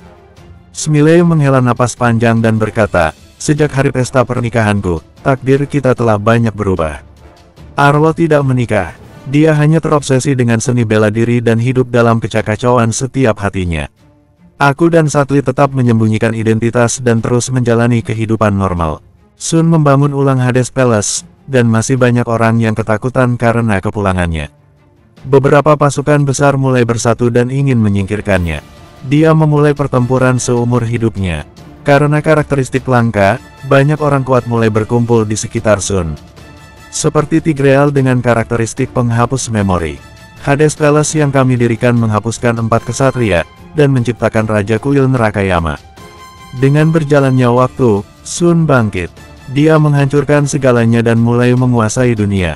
Namun, proses pemerintahannya sangat kejam, pajaknya sangat berat, dan waktu dia memerintah menjadi era paling kelam Eternal Planet. Temperamennya telah berubah secara dramatis sejak dia kembali. Kemungkinan hanya dirinya dan Arlo yang tahu tentang perubahan ini. Selama perbincangan ini, Smiley sudah merokok banyak. Damar juga diam saja. Ini adalah cerita mereka. Dia menghela napas, tapi tidak terlalu berempati. Dia melihat Smiley dan berkata, lalu, hubunganmu dan dia seharusnya masih baik, kan? Kenapa kamu mengatakan bahwa kamu dikejar olehnya? Ketika Damar mendengarkan kisahnya, dia lupa dengan pertanyaan yang seharusnya dia tanyakan sebelumnya. Smiley tersenyum dengan pahit dan berkata, ya. Selama masa perang, dia dan Arlo sangat tidak bahagia. Ketika dia bertarung di sebuah kota, dia akan membunuh banyak orang untuk merayakan kemenangannya. Cara-caranya sangat tidak normal. Pada saat itu, dia benar-benar gila. Arlo tidak bisa melihatnya begitu saja dan sering menentangnya. Hubungan mereka benar-benar memburuk. Sampai pada suatu hari, aku dan Satli menerobos Immortal Undying Flame dan menyadari seni bela diri kami. Kemudian, aku berpikir bahwa aku sudah lama tidak bertemu mereka. Jadi, aku mengundang mereka untuk datang berkunjung. Smiley mengatakan ini sambil menghela napas panjang. Saat sampai rumahku, semuanya normal. Sun juga datang. Sampai akhirnya, dia melihat anakku dan Satli. Pada saat itu, Sun seperti orang gila. Dia tiba-tiba menjadi marah dan membicarakan masalah lama waktu itu. Dia mengatakan bahwa Matli mati karena acara pernikahan kami. Dia masuk ke penjara karena melindungi kami. Kemudian, aku dan Satli bukan hanya tidak menyelamatkan dia, tapi juga hanya bersembunyi karena takut mati. Smiley tersenyum pahit dan berkata, iya, aku dan Satli adalah orang-orang yang takut mati. Kami lahir dalam kemiskinan. Tidak mudah bagi kami untuk menjadi kuat. Akhirnya kami memiliki kehidupan yang stabil dan kami tidak ingin hancur. Apalagi, dalam menghadapi kekuatan utama saat itu, kami tidak memiliki kesempatan untuk melawan. Tidak mudah untuk melindungi diri kami sendiri, kata Smiley sambil tersenyum pahit. Namun, Sun tidak berpikir begitu. Dia mengatakan bahwa kita adalah pengkhianat Hades Palace dan salah satu penyebab kematian Matli. Setelah Matli mati, kami justru memiliki anak dan menikmati kebahagiaan keluarga kami. Dia ingin membunuh kami. Smiley menghela napas. Damar mengerutkan kening. Sun pada saat itu tampaknya telah berubah menjadi gila. Smiley menghentikannya dan kami melarikan diri. Namun, anak-anak kami hanyalah orang biasa pada saat itu. Dengan karakteristik kematiannya, kehidupan anak kamu diregut olehnya. Smiley menghela napas. Damar tercengang. Orang seperti itu memimpin Eternal Planet. Damar bisa membayangkan betapa gelapnya Eternal Planet di saat era itu. Aku dan istriku melarikan diri dari tempat hidup yang stabil dan menemukan tempat untuk melarikan diri. Smiley berkata, waktu terus berlalu, Sun bertempur selama bertahun-tahun. Akhirnya dia menaklukkan seluruh dunia dan menguasai seluruh Eternal Planet. Dia mulai menerapkan banyak aturan dan transformasi genetik. Tentu saja, dia juga mengeluarkan perintah untuk memburu kami. Smiley menghela napas panjang. Aku harus mengakui bahwa perkataan Sun benar. Aku dan Satli sama-sama serakah dengan kehidupan dan takut mati. Kekuatan Hades Palace terlalu kuat. Kami tidak dapat melarikan diri karena kami berdua memiliki karakteristik angin. Kami melarikan diri ke Hurricane Canyon. Kami hampir tidak berani keluar kecuali untuk membeli sesuatu sesekali. Sampai kami tidak tahu berapa tahun telah berlalu. Smiley menghela napas panjang. Damar mengerutkan kening dan berkata, saat 8 kekuatan utama menguasai dunia, kalian tidak keluar. Kami sudah terbiasa hidup di sini. Smiley berkata, kemudian, Arlo datang ke tempat ini untuk menemuiku beberapa kali. Namun, kami masih memilih untuk menghindar dan tidak lagi berpartisipasi dalam perselisihan di dunia. Jika ada beberapa Immortal Undying Flame yang begitu hebat dan kuat ilmu bela dirinya, siapa yang tahu apa yang akan mereka lakukan kepada kami. Selain itu, Sun begitu kuat. Aku tidak percaya dia benar-benar sudah mati. Di akhir cerita, Damar akhirnya menemukan jawabannya. Pasangan suami istri ini memang agak serakah akan kehidupan dan takut mati. Dengan kata lain, mereka dengan susah payah dari tidak memiliki apa-apa menjadi ahli bela diri Immortal Undying Flame. Mereka tidak ingin mati seperti ini. Dia tidak menyangka bahwa perjalanannya ke Hurricane Canyon akan menghasilkan keuntungan seperti ini. Pada saat itu, dia memandang Smiley dan berkata, apa hubungannya ini dengan Wendy? Aku dan istriku memiliki dua penyesalan terbesar dalam hidup ini. Pertama adalah kematian Matli. Hal itu benar-benar ada hubungannya dengan kami. Bagaimanapun, itu terjadi saat acara pernikahan kami.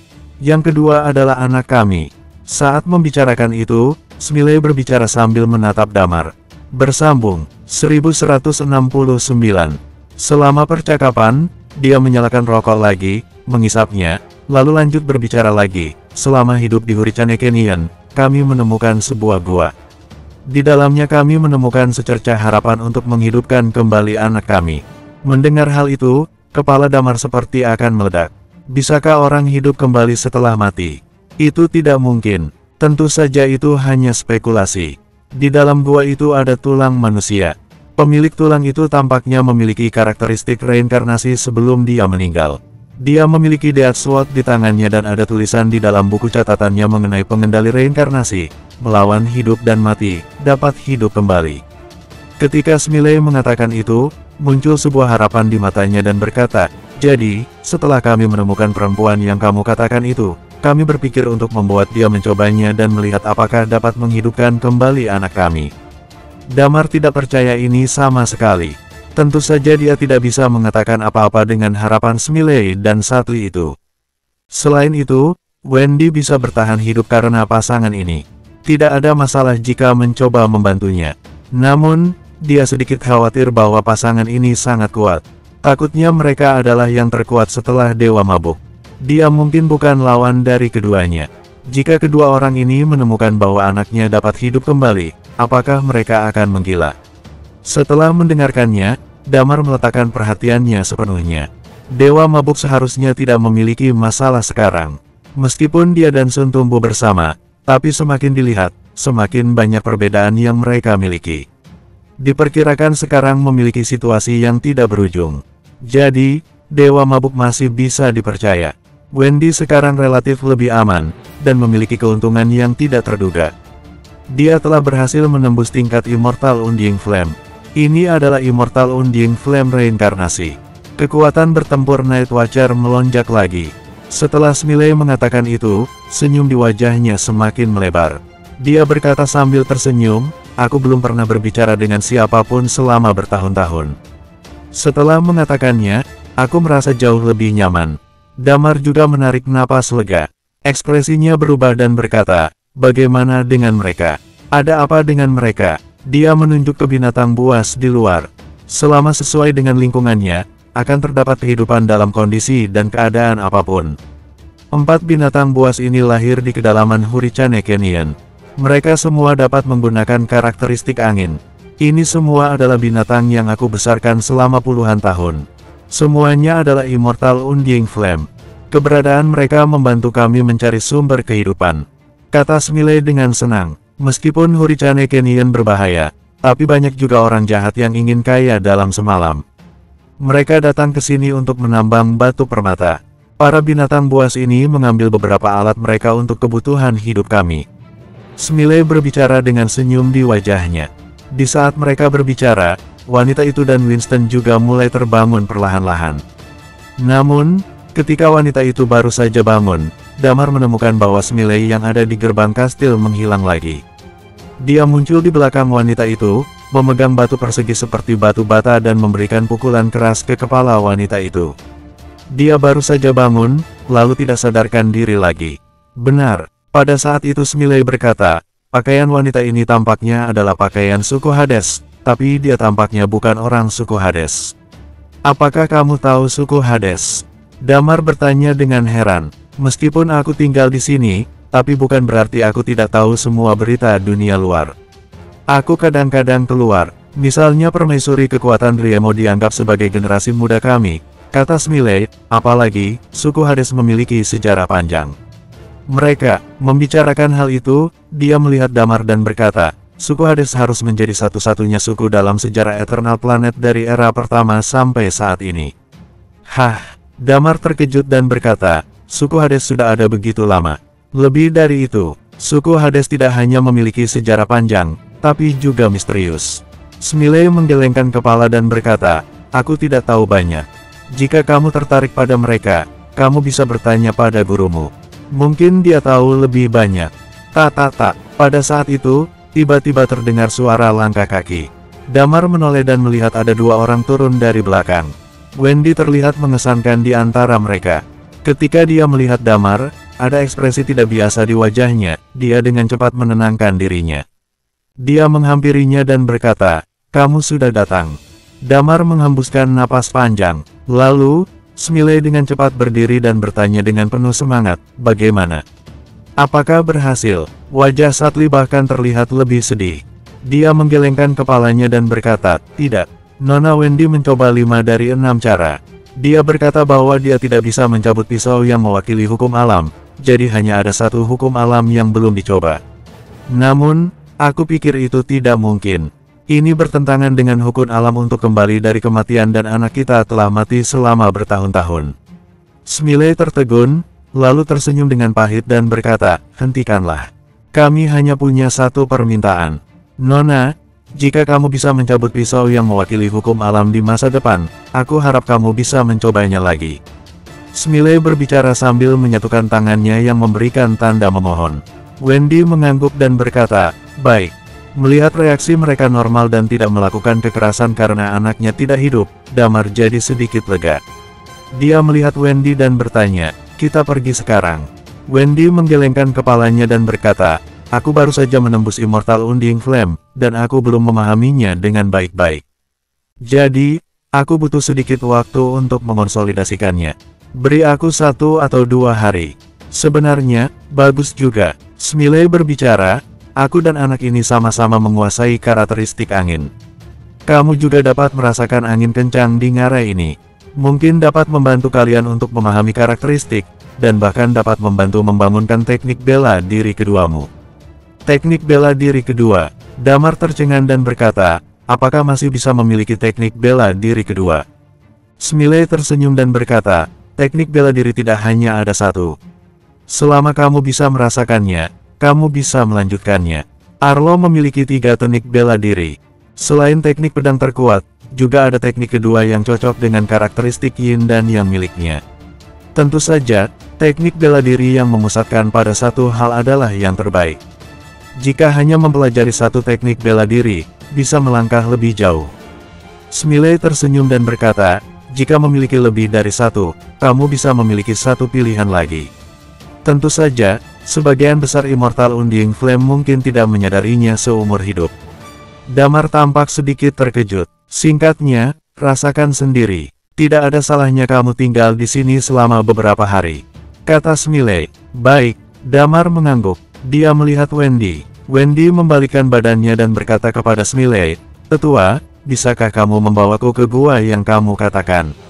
Itu bukan masalah. Aku akan membawa kalian ke sana, kata Smiley. Meskipun anaknya tidak hidup kembali, tapi masih ada senyum di wajahnya. Sifatnya sama seperti namanya. Damar memandang Winston yang ada di tanah, lalu Smiley berkata, kamu bawalah anak ini. Wanita suku Hades itu biar istriku yang mengawasinya. Damar mengangguk. Dia menggendong Winston di punggungnya. Mereka langsung bergerak maju lagi di Hurricane Canyon. Gua itu adalah gua biasa.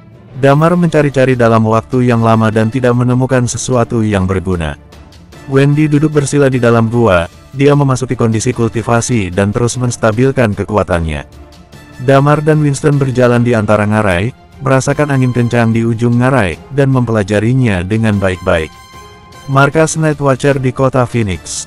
Pada saat itu, di dalam ruangan, sekelompok besar orang berlarian. Tidak mungkin, ini tidak mungkin. Talia menggebrak meja dan berteriak, bukankah Yani sudah memberitahu? Katanya Guntur akan baik-baik saja dalam perjalanan ini. Di sebelahnya, Dewan berdiri sambil menggertakkan giginya. Dia mengambil senapan jarak jauhnya dan berkata dengan nada tenang, Chris, ikuti orang itu. Kita pergi ke kota Ziggy. Wajah orang lain juga pucat. Mereka sedih dan juga marah. Di depan mereka ada tirai cahaya biru. Di tirai cahaya itu ada laporan perang tentang kota Ziggy yang dikirim pagi hari. Kota Ziggy jatuh. Guntur, Night Watcher terpemilik karakteristik wabah tewas dalam pertempuran. Bersambung. 1170. Ketika berita itu dikabarkan, seluruh Night Watcher akan meledak. Talia melihat kata-kata di tirai cahaya, wajahnya penuh dengan keraguan. Pergi ke kota Ziggy. Talia menggertakkan giginya dan tidak terlalu peduli. Berhenti. Pada saat ini, suara Hugo keluar dan berkata, jangan impulsif. Pak Hugo, Guntur. Talia menggertakkan giginya. Setelah Guntur dan mereka datang ke Eternal Planet, mereka telah lahir dan mati berkali-kali, dan sekarang berkata dia telah tiada. Talia hanya memikirkan balas dendam saat ini. Laporan pertempuran ini dikabarkan, namun belum ada kebenaran. Bukankah itu masih tertulis di sana? Tubuh Guntur dibawa pergi oleh Sun sendiri. Hugo berkata, jadi Guntur belum tentu mati. Kamu pergi ke kota Ziggy, juga tidak bisa menemukannya. Kalau begitu cari Sun. Tidak peduli apa yang terjadi. Bahkan jika Guntur mati, aku akan membawa tulang-tulangnya kembali ke bumi. Dewan berkata dengan dingin sambil berdengus. Kita harus menunggu sampai Damar dan senior dewa mabuk kembali. Hugo berkata, bahkan jika kita ingin pergi, juga harus ke sana ketika mereka ada. Tapi, Talia masih ingin membantah. Tidak ada tapi. Hugo berkata dengan mata dingin, ini adalah perintah. Meskipun dia bukan ahli bela diri, tetapi tidak ada yang berani membantahnya saat ini. Iman menghela nafas di sampingnya dan menggosok sudut matanya. Kemudian mengangguk dan berkata, dengarkan perkataan Pak Hugo. Di sisi lain kota Phoenix, di halaman Yani, dia duduk bersila di tanah. Pada saat ini, sesosok bayangan berlari keluar dari dinding. Kakak, Yani memandang Dedi sambil mengerutkan kening, apa yang kamu lakukan dengan panik begitu? Dan juga, kenapa kamu menangis? Saudaraku sudah mati. Dedi mengertakkan gigi dan berkata, saudaramu, Yani berkata dengan senyum di matanya, jangan bercanda.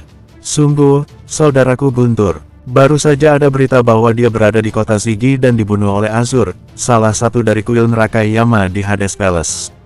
Dedi tampak sedih. Dia dan Guntur memiliki banyak persamaan dan hubungan mereka sangat harmonis. Sekarang dia menerima berita ini, hati dia sangat sedih. Dia tidak menyadarinya, senyum melintas di mata Yani, dan kemudian dia berkata, jangan terlalu sedih. Guntur, dia telah lahir dan mati bersama kita beberapa kali. Dia adalah rekan seperjuangan kita. Dedi menggertakkan giginya dan berkata, apakah kamu tidak sedih sama sekali? Tidak ada gunanya bersedih. Lebih baik menghancurkan Hades Palace di masa depan dan membalas dendam padanya. Yani berkata sambil tersenyum dan berkata, aku akan pergi ke kamar untuk mengambil sesuatu untuk dimakan. Dedi tidak terlalu peduli. Dia berbaring di kursi dan menghela nafas sambil berkata, Guntur. Yani kembali ke kamarnya, dan dia mengeluarkan buku catatan darinya. Dengan senyum di matanya, dia membuka buku itu dan menemukan halaman Guntur. Tapi segera, wajahnya sedikit berubah. Keterangan tertulis di buku catatan tidak hilang. Apa yang terjadi? Ketika Yani melihat ini, wajahnya tiba-tiba sedikit berubah. Tidak, dia mengerutkan bibirnya, menutup buku, dan kemudian membukanya lagi. Di halaman Guntur, kata-kata itu masih ada. Dia belum mati. Mata Yani tiba-tiba bergerak. Di tengah Hurricane Canyon, angin kencang masih menderu. Winston dan Damar berdiri di tengah angin kencang. Damar merasakan hawa mematikan di dalam angin alami ini, dan pada saat yang sama mengalami penerapan karakteristik angin. Tapi yang disebut teknik bela diri kedua, dia pun tidak berdaya. Jalan pembunuhan dari teknik bela diri pasal 1, juga dipahami secara kebetulan. Masih terlalu sulit untuk memahami teknik bela diri kedua dalam waktu singkat. Selain itu, Damar awalnya berencana untuk melanjutkan jalan pembunuhan. Dia merasa bahwa ini adalah fondasi hidupnya. Jalan pembunuhan sangat cocok dengan karakteristik jiwanya. Dia bisa merasakan peningkatan besar fungsi tubuhnya setiap kali saat dia menggunakannya. Dia pikir ini adalah jalan yang paling cocok untuknya.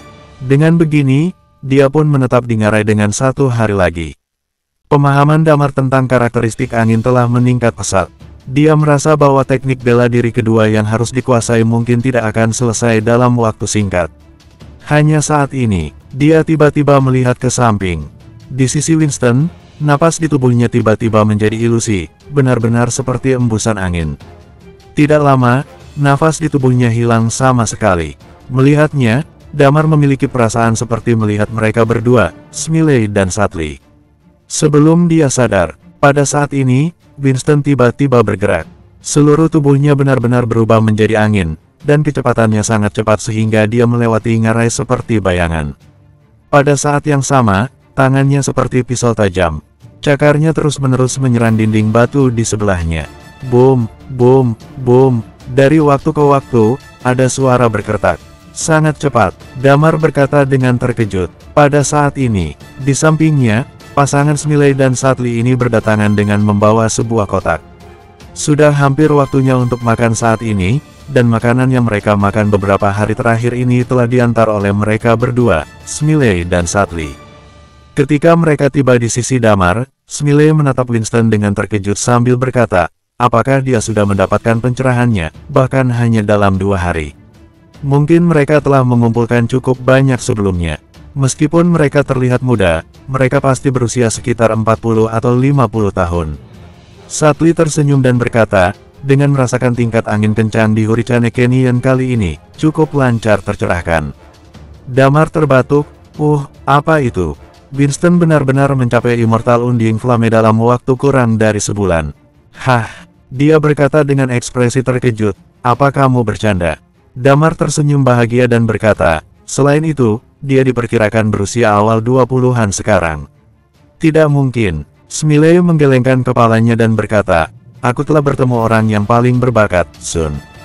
Tetapi seperti karakter yang sangat berbakat, dia yang mencapai Immortal Undying Flame, juga sudah berusia sekitar 50 tahun. Sangat mustahil pencapaian Immortal Undying Flame dalam usia sekitar 20 tahun. Damar menggaruk kepalanya dan berkata, jadi itu apa? Tetua, waktu telah berubah. Aku, dan Wendy yang di dalam, usiaku yang paling tua. Tetapi dalam hal dunia kita, aku baru berusia sekitar 30 tahun. Sepertinya Wendy juga tidak sampai 30. Tidak mungkin. Smiley masih berkata dengan tegas, kamu adalah murid Arlo, kamu tidak mempelajari hal-hal lain, namun kamu telah mempelajari kebiasaan menyombongkan diri ini. Damar bisu, jelas mereka tidak percaya apa yang dikatakan Damar sama sekali. Damar juga malas menjelaskan apapun. Smiley menyentuh dagunya dan berkata, namun, meskipun demikian, bakatmu memang dapat dicapai. Meskipun Winston ini memiliki kekurangan mental, dia masih mempertahankan hati yang tidak bersalah. Mentalitas semacam ini ada dalam pencerahan. Faktanya, menduduki keunggulan bawaan. Damar tidak mengerti apa yang dia katakan. Segera, Winston muncul di sebelah Damar seperti embusan angin, dengan senyum polos di wajahnya, dan berkata dengan gembira, Aku telah menjadi hebat. Dia berbicara jauh lebih lancar sekarang. Tidak seperti sebelumnya, berbicara pun terbata-bata. Tentu saja, bahasa yang dia gunakan masih bahasa bumi. Pada saat ini, Wendy juga berjalan keluar dari gua. Dia masih mengenakan kostum Night Watcher, tetapi Death Sword yang di belakangnya telah bersatu. Dia telah mengumpulkan 6 Death Sword, dan 6 pedang dapat digabungkan menjadi satu.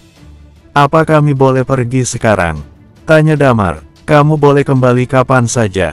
Wendy mengangguk. Semuanya sudah kita bawa ke sini, ayo makan dulu makanannya sebelum berangkat. Smiley berkata saat ini. Damar mengangguk dan berkata, boleh juga. Mereka makan di dalam gua. Setelah makan, mereka berempat kembali ke tempat kastil itu berada. Jika mereka berencana untuk pergi keluar, maka mereka juga harus membawa kakaknya Nonakat. Luka-lukanya telah pulih dalam 2 hari terakhir. Di kastil, juga dapat terpisah dari angin kencang, dapat dianggap cukup aman. Tepat ketika Damar hendak pergi, Smiley mengeluarkan sebuah kotak dari kastil dan menyerahkannya kepada Damar dan berkata, karena kamu adalah murid Arlo, kami juga dapat dianggap sebagai pamanmu. Benda-benda ini adalah beberapa batu langka di Hurricane Canyon. Kamu dapat pergi mencari Master of Weapon Refining untuk membuatnya, mungkin dapat membuat 7 atau 8 senjata, dan kualitas seharusnya sudah tertinggi. Damar tidak menolak, dengan terobosan kekuatan mereka, senjata semua orang sedikit tidak bisa mengimbangi. Terima kasih paman kalau begitu. Damar berkata sambil tersenyum. Smiley melambaikan tangannya dan berkata, selain itu, aku memiliki sesuatu yang perlu bantuan kamu untuk dilakukan. Bersambung.